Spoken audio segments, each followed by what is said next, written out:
নমস্কাৰ ছাত্ৰ-ছাত্ৰীসকল, বিকাশ এডুকেশ্যন চেনেলৰ সকলোকে আকৌ পুনৰ স্বাগতম জনাইছোঁ। আজি আমি এইটো ভিডিঅ'তে আলোচনা কৰিম যে অসম জাতীয় বিদ্যালয় ক্লাছ 5ৰ ইতিহাসৰ পাঠ নং 11 চক্ৰধ্বজ সিংহ। ইয়াৰ আজি প্ৰশ্নোত্তৰখিনি গোটেইখিনি আজি আলোচনা কৰিম। তেনেহ'লে ভিডিঅ'টো স্কিপ নকৰাকৈ শেষলৈকে চাই থাকক। 1 নম্বৰ প্ৰশ্নটো দি আছে যে আহোম ৰজা জয়ধ্বজ সিংহ আৰু মোগল সেনাপতি মিৰ্জুমলাৰ মাজত 1663 খ্ৰীষ্টত কোন ঠাইত সন্ধি হৈছিল? ইয়াৰ উত্তৰ লিখিম যে আহোম ৰজা জয়ধ্বজ সিংহ আৰু মোগল সেনাপতি মিৰ্জুমলাৰ মাজত 1664 খ্ৰীষ্টত ঘিলাধাৰী নামৰ ঠাইত সন্ধি হৈছিল।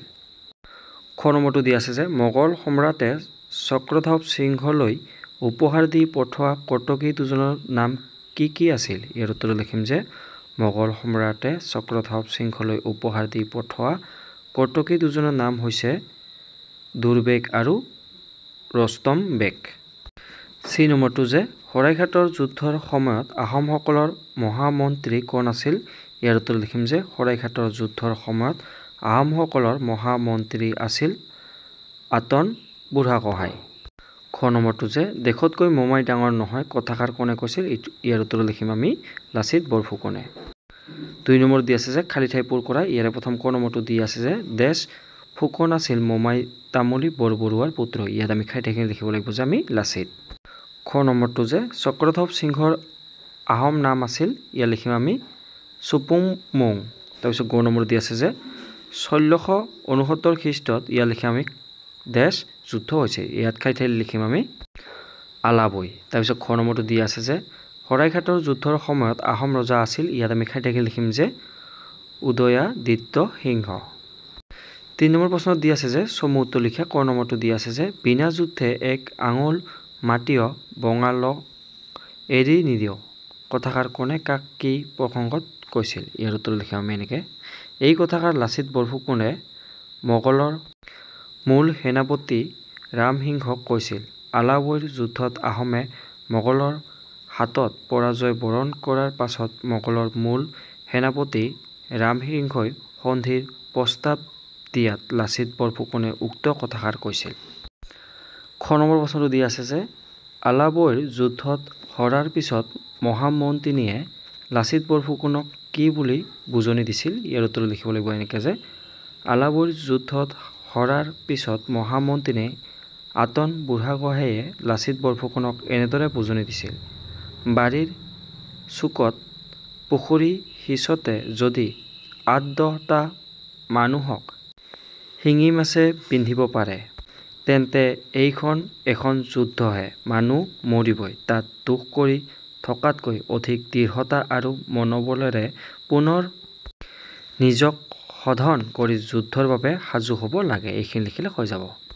4 নম্বৰ প্ৰশ্নটো দি আছে যে আলাবৈ যুদ্ধৰ এটি চমু বিৱৰণ দিয়া। ইয়াৰ উত্তৰ লিখিম যে 1669 খ্ৰীষ্টত আহোম আৰু মোগলৰ মাজত আলাবৈৰ যুদ্ধ হয়। স্বৰ্গদেউ চক্ৰধ্বজ সিংহৰ কঠোৰ আৰু জৰুৰী নিৰ্দেশত আহোম সেনাপতি লাচিত বৰফুকনে অনিচ্ছা সত্ত্বেও এই যুদ্ধত নামিছিল। কাৰণ তেতিয়ালৈকে আহোম সেনা যুদ্ধৰ বাবে সম্পূৰ্ণ প্ৰস্তুত হৈ উঠা নাছিল। ফলস্বৰূপে এই যুদ্ধত আহোমে পৰাজয় বৰণ কৰি প্ৰায় 10,000 সৈন্য হেৰুৱাব লগা হয়। এই পৰাজয়ে লাচিত বৰফুকনৰ মনত বেয়াকৈ আঘাত হানিছিল। আনহাতে স্বৰ্গদেউ চক্ৰধ্বজ সিংহই এই পৰাজয়ৰ বাৰ্তা পোৱাৰ পাছত শোকত ম্ৰিয়মাণ হৈ প্ৰাণত্যাগ কৰে। এই যুদ্ধত মনোবল ভাগি পৰা লাচিতক মহামন্ত্ৰী আতন বুঢ়াগোহাঁইয়ে এইদৰে উৎসাহ যোগাইছিল।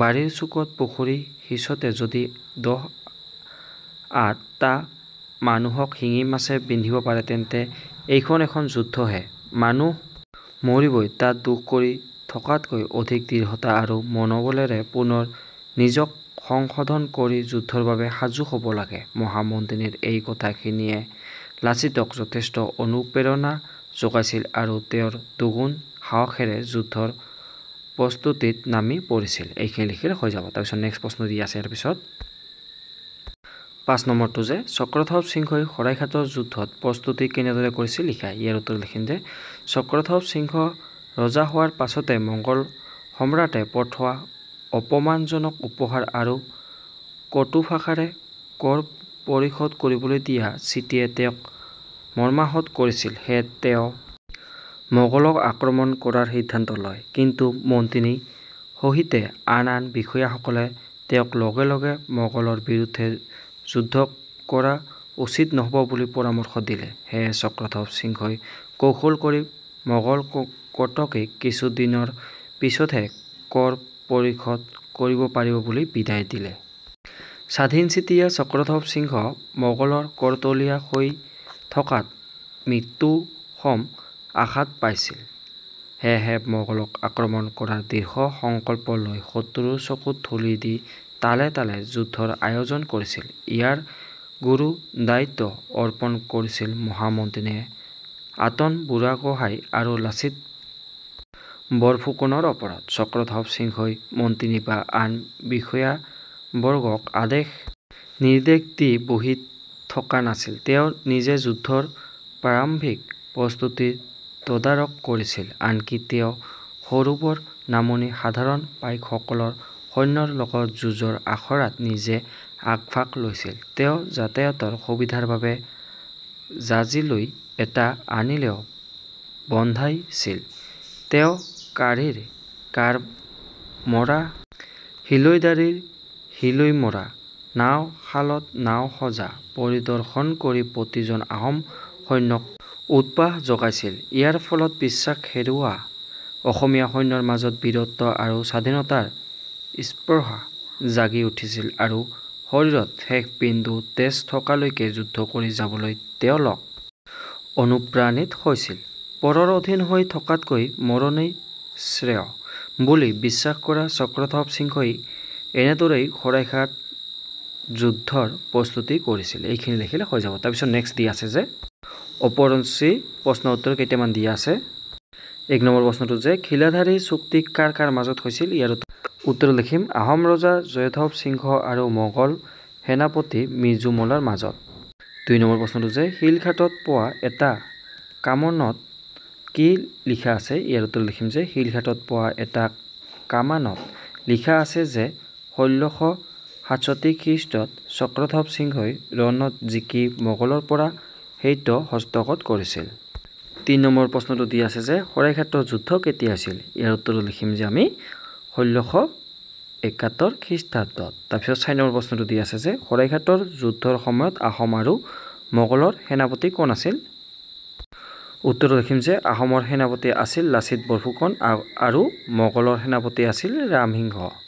5 নম্বৰ প্ৰশ্নটো দিয়া আছে যে খিলাধাৰী চুক্তিমতে আহোম আৰু মোগল ৰাজ্যৰ সীমা কি নিৰ্ধাৰণ কৰা হৈছিল? ইয়াৰ উত্তৰ লিখিম যে খিলাধাৰী চুক্তিমতে ব্ৰহ্মপুত্ৰৰ উত্তৰ পাৰৰ ভৰলী আৰু দক্ষিণ পাৰৰ কলং নদী আহোম আৰু মোগল ৰাজ্যৰ সীমা নিৰ্ধাৰণ কৰা হৈছিল। এনেকৈ এইখিনি লিখিলে হৈ যাব। আজিলৈ ইমানে। ধন্যবাদ।